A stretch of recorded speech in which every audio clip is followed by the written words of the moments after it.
Hey there, Birdie here, and I am doing a quick little video on my favorite tools for finishing wood cutout signs such as this. The first tool I want to talk about is masking tape.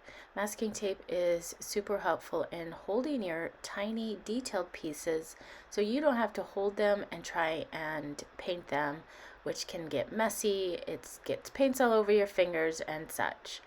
So the first thing I do is I just take a piece of masking tape, I lay it sticky side up, and then I lay my pieces on that masking tape. I have a masking tape typically for all the different colors of the pieces that I want to use. And then the other tip is as you're laying your pieces out, especially with letters and words, lay them out as if you were reading them. It's really helpful to ensure that you're painting the right side, because a lot of times I tend to paint the wrong side of the E's or things like that, L's and such. So the other thing you can do is you can tape down your masking tape to help hold them if you'd like.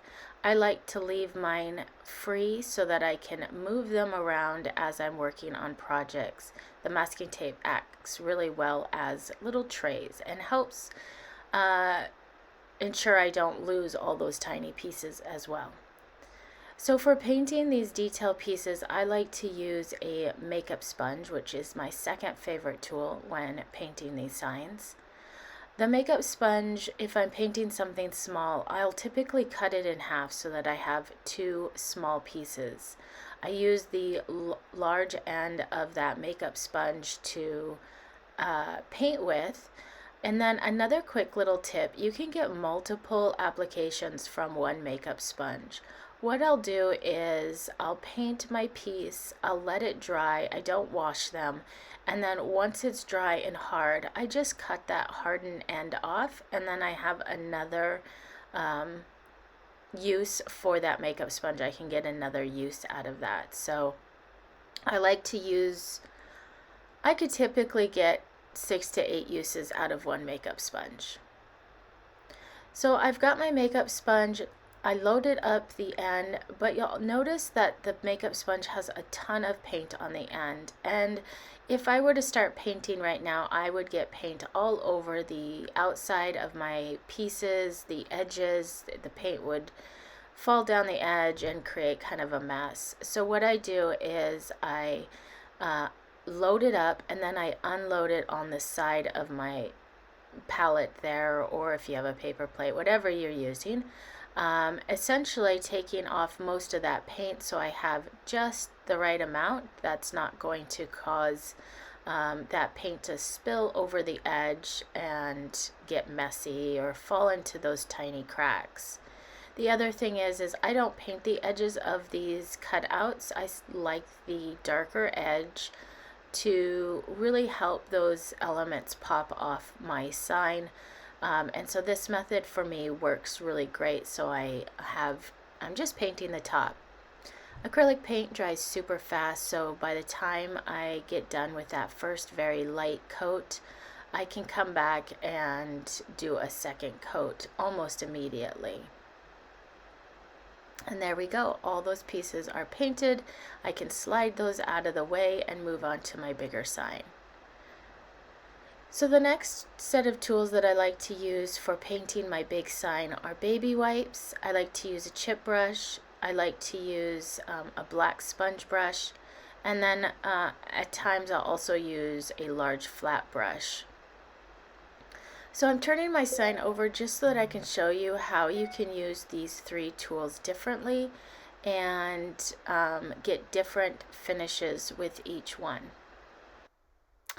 So with the baby wipes, what I'm going to do is using a little bit of white on the edge of the baby wipe. I just wrap it around my finger and use my finger as the applicator. I'm going to start rubbing that little small amount of white paint on my surface, and this just gives us a great fake or faux stain look, and you could do this in any color. If you get too much and you want to reveal more of that wood while it's still wet, I can use another part of that baby wipe and wipe it away. This is great for having some of that wood come out, and really just a fun way to finish your sign. The next brush is the chip brush, and the chip brush really is super helpful in creating a rustic, more farmhouse, worn look on your surface.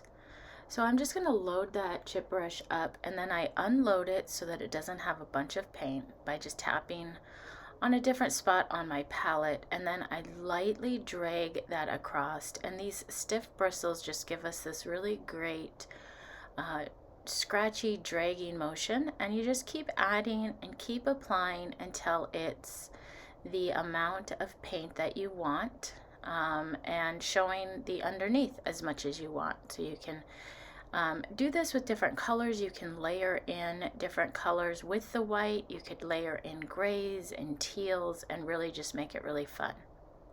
The next brush is the black sponge brush, and I typically get my sponge brush wet first to help the paint flow better, and then I'll load it up and just drag that paint from one side to the next to try and get nice even strokes.